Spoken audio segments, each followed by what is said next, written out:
जय maths classes में स्वागत है। आज हम लोग क्लास 10th मैथ्स का 52 से ऑब्जेक्टिव क्वेश्चन 100 तक देखेंगे वन बाय वन करके। आप लोग भी मिलाइए और बताइए कमेंट में लिखिए कि आप लोग कितना सही है। ठीक है, चलिए स्टार्ट करते हैं 52 से। क्वेश्चन नंबर 52 देखते हैं। यदि तीन बिंदु एक रैखिक हो तो उनसे बने त्रिभुज का क्षेत्रफल क्या होगा? तो इसका सही जवाब होगा आंसर सी होगा। ठीक है, चलिए नेक्स्ट क्वेश्चन की तरफ बढ़ते हैं हम लोग। क्वेश्चन नंबर हम लोग देखते हैं 53 की तरफ देखते हैं। ठीक है, यदि त्रिभुज ABC के शीर्षों के निर्देशांक A-1, 0, B 5, -2 एवं C 8, 2 हो तो उसके केंद्रक के निर्देशांक होंगे। तो इसका जो सही जवाब होगा वो आंसर बी होगा। ठीक है, नेक्स्ट क्वेश्चन 54 की तरफ बढ़ते हैं हम लोग। यदि त्रिभुज ABC में AD, एंगल BAC का अर्धक है तथा AB बराबर 10 सेंटीमीटर, AC बराबर 14 सेंटीमीटर, BC बराबर 6 सेंटीमीटर, तो DC का मान बताना। तो इसका सही जवाब होगा A answer 2.5 centimetre correct answer होगा। चलिए क्वेश्चन नंबर हम लोग देखते हैं 55 को देखते हैं हम लोग। ठीक है, क्वेश्चन 55 क्या कर रहा है? त्रिभुज ABC में DE पैरेलल BC इस प्रकार है कि AD बटा DB इक्वल टू 3/5। यदि AC बराबर 5.6 सेंटीमीटर तो AE बराबर क्या होगा? तो इसका सही जवाब होगा 2.1 सेंटीमीटर इसका सही होगा। डी आंसर इसका सही होगा। चलिए 56 की तरफ हम लोग बढ़ते हैं। यदि दो समरूप त्रिभुज की संगत भुजाओं का अनुपात 5:6 हो तो उनके परिमापों का अनुपात क्या होगा? तो इसका जो सही जवाब होगा 25:36 इसका ए आंसर होगा। ठीक है, चलिए 57 की तरफ बढ़ते हैं हम लोग। ठीक, 57 क्वेश्चन कह रहा है त्रिभुज ABC में AB बराबर 6√3 सेंटीमीटर, AC बराबर 12 सेंटीमीटर तथा BC बराबर 6 सेंटीमीटर, तो एंगल B का मान क्या होगा? तो एंगल B का जो मान होगा वो 90 डिग्री, मतलब 57 का सी सही करेक्ट आंसर होगा। चलिए 58 की तरफ बढ़ते हैं हम लोग। यदि समबाहु त्रिभुज ABC की एक भुजा 12 सेंटीमीटर तथा समबाहु त्रिभुज DEF की एक भुजा 6 सेंटीमीटर हो तो क्षेत्रफल त्रिभुज ABC बटा क्षेत्रफल त्रिभुज DEF बराबर, तो इसका 12 का स्क्वायर कर देंगे और बट्टा में 6 का स्क्वायर। तो इसका जो सही जवाब होगा वो आपको होगा 4:1 इसका सही जवाब आएगा। 4:1 इसका करेक्ट आंसर होगा, मतलब इसका जो आंसर होगा सी आंसर होगा। ठीक है, चलिए नेक्स्ट क्वेश्चन की तरफ बढ़ते हैं। 59 की तरफ हम बढ़ते हैं। त्रिभुज ABC एवं त्रिभुज PQR समरूप त्रिभुज है जिसमें AD शीर्ष A से BC पर लंब है तथा BT शीर्ष P से QR पर लंब है। यदि AD बराबर 9 सेंटीमीटर, PT बराबर 7 सेंटीमीटर हो तो त्रिभुज ABC तथा त्रिभुज PQR के क्षेत्रफल का अनुपात क्या होगा? तो इसका जो सही जवाब है, दोनों का स्क्वायर कर दी बट्टा में, 9 का स्क्वायर 81 होता है और 7 का स्क्वायर 49, तो इसका रेशियो हो जाएगा। इसका सही जवाब होगा डी 81:49। चलिए क्वेश्चन नंबर 60 की तरफ बढ़ते हैं हम लोग। एक समबाहु त्रिभुज की एक भुजा 12 सेंटीमीटर हो तो उसकी ऊंचाई क्या होगी? तो फॉर्मूला बेस्ड है, √3/2 इंटू साइड होता है। ठीक है, तो इसका जो सही जवाब होगा बी आंसर। ठीक है, चलिए 61 की तरफ बढ़ते हैं। किसी वृत्त की दो समानांतर स्पर्श रेखा के बीच की दूरी 10 सेंटीमीटर है तो वृत्त की त्रिज्या होगी। इसका जो सही जवाब होगा 5, सी आंसर होगा 5 सेंटीमीटर। ठीक है, चलिए नेक्स्ट क्वेश्चन की तरफ बढ़ते हैं। 62 को देखते हैं हम लोग। ठीक है, इसमें दो वृत्त यदि बाह्य रूप से परस्पर स्पर्श करते हो तो उसको उभयनिष्ठ स्पर्श रेखा की संख्या क्या होगी? तो इसका जो सही जवाब होगा इसका आंसर होगा बी 2 आंसर होगा। ठीक है, चलिए नेक्स्ट क्वेश्चन 63 की तरफ बढ़ते हैं। किसी बाह्य बिंदु P से वृत्त पर PA एवं PB दो स्पर्श रेखा खींची गई है। यदि PA बराबर 6 सेंटीमीटर तो PB बराबर भी 6 सेंटीमीटर, इसका बी आंसर होगा सही। चलिए 64 की तरफ बढ़ते हैं। यदि 3 सेंटीमीटर त्रिज्या वाले एक वृत्त की खींची गई स्पर्श रेखा परस्पर 60 डिग्री के कोण पर झुकी हो तो प्रत्येक स्पर्श रेखा की लंबाई क्या होगा? इसका जो सही आंसर होगा 2√3 सेंटीमीटर, ए आंसर हो इसका सही करेक्ट आंसर होगा। चलिए क्वेश्चन नंबर 65 की तरफ बढ़ते हैं हम लोग। यदि sine 20 degree plus theta equal to cos 30 degree तो थीटा का मान क्या होगा? तो इसका सही जवाब होगा 14 डिग्री होगा, मतलब बी आंसर इस करेक्ट आंसर होगा। चलिए 66 की तरफ बढ़ते हैं हम लोग। यदि त्रिभुज ABC में एंगल C 90 डिग्री तो साइन A प्लस बी, तो इसका जो सही जवाब होगा इसका 1 होगा, बी आंसर होगा। ठीक है, चलिए क्वेश्चन नंबर 67 की तरफ बढ़ते हैं।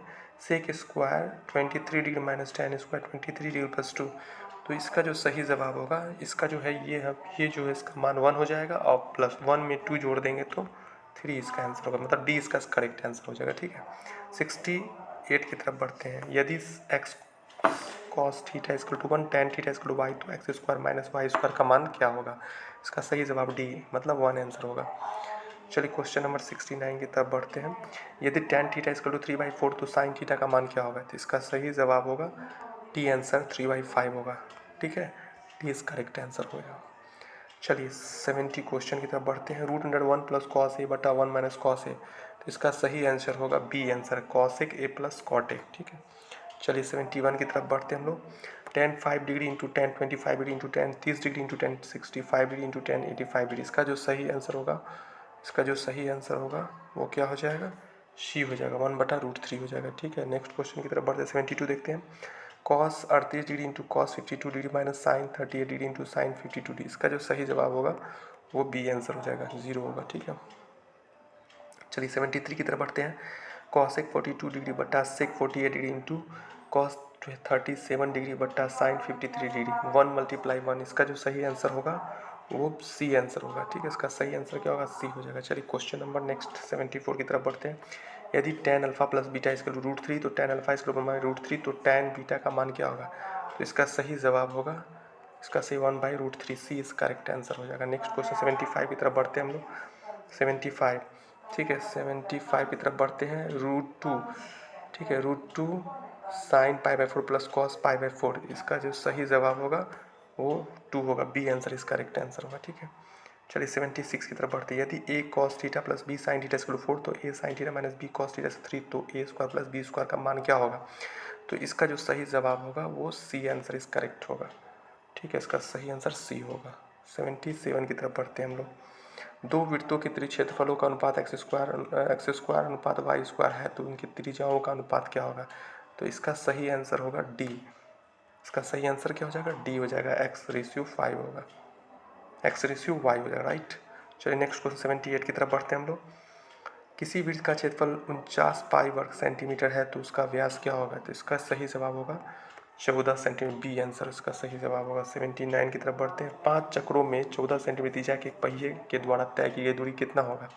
तो इसका सही आंसर होगा 440 सेंटीमीटर, बी इसका करेक्ट आंसर होगा। इसका जो सही जवाब होगा 440 सेंटीमीटर। ठीक है, चलिए नेक्स्ट 18 क्वेश्चन की तरफ बढ़ते हैं। कह रहा है एक वृत्त का क्षेत्रफल एवं एक वर्ग का क्षेत्रफल बराबर है तो उनकी परिमितियों का अनुपात क्या होगा? तो इसका जो सही आंसर होगा डी हो जाएगा। ठीक है, डी आंसर करेक्ट आंसर होगा। 81 की तरफ बढ़ते हैं हम लोग। एक घनाव की लंबाई चौड़ाई क्रम एवं ऊंचाई क्रमशः 15 मीटर 6 मीटर एवं 5 मीटर है तो घनाव का पार्श्व पृष्ठीय क्षेत्रफल। तो इसका जो फॉर्मूला होता है, आप पढ़े होंगे फॉर्मूला 2 × L + B × H होता है। तो इसका सही मतलब सही आंसर होगा 210 मीटर, बी इसका करेक्ट आंसर होगा। चलिए नेक्स्ट क्वेश्चन की तरफ बढ़ते हैं हम लोग।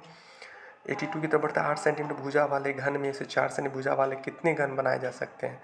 तो इसका जो सही आंसर होगा वो बी होगा। ठीक है, नेक्स्ट क्वेश्चन की तरफ 83 की तरफ बढ़ते हैं हम लोग। धातु के 3 घन जिनके किनारे क्रमशः 3 सेंटीमीटर 4 सेंटीमीटर 5 सेंटीमीटर को पिघलाकर एक घन बनाया जाता है तो नए बने घन का पार्श्व पृष्ठीय क्षेत्रफल क्या होगा?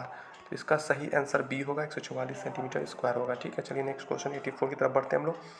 84, दो बेलनों की त्रिज्या का अनुपात 2:3 एवं उनकी ऊंचाइयों का अनुपात 5:3 है तो उनके आयतनों का अनुपात क्या होगा?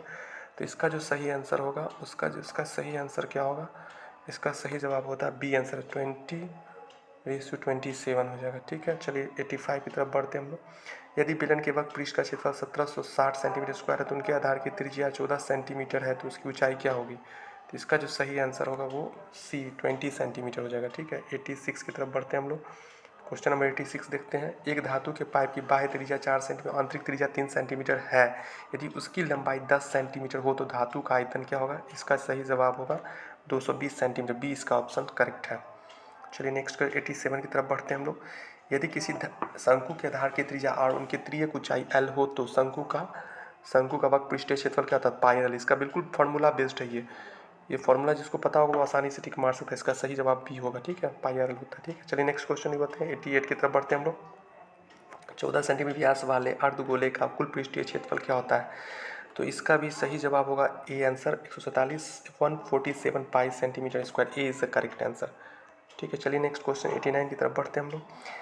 एक शंकु का आयतन 1570 सेंटीमीटर क्यूब है और उनके आधार का क्षेत्रफल 314 सेंटीमीटर स्क्वायर है, तो उसकी ऊंचाई क्या होगी? तो इसका जो सही जवाब होगा वो 15 सेंटीमीटर, बी इस करेक्ट आंसर होगा। ठीक है, चलिए 19 क्वेश्चन की तरफ बढ़ते हैं हम लोग।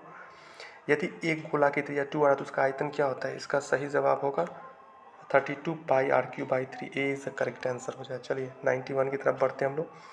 प्रथम 10 विषम संख्याओं का माध्य क्या होगा? प्रथम 10 संख्याओं का माध्य जो होगा वो ए आंसर इस करेक्ट होगा, 100 होगा। ठीक है, चलिए 92 की तरफ बढ़ते हैं। 15, 6, 16, 8, 22, 21, 9, 18, 25 की माध्यिका क्या होगी? तो इसका सही आंसर होगा, इसका सही आंसर ए होगा। ठीक है, 16 हो जाएगा। चलिए 93 की तरफ बढ़ते हैं हम लोग।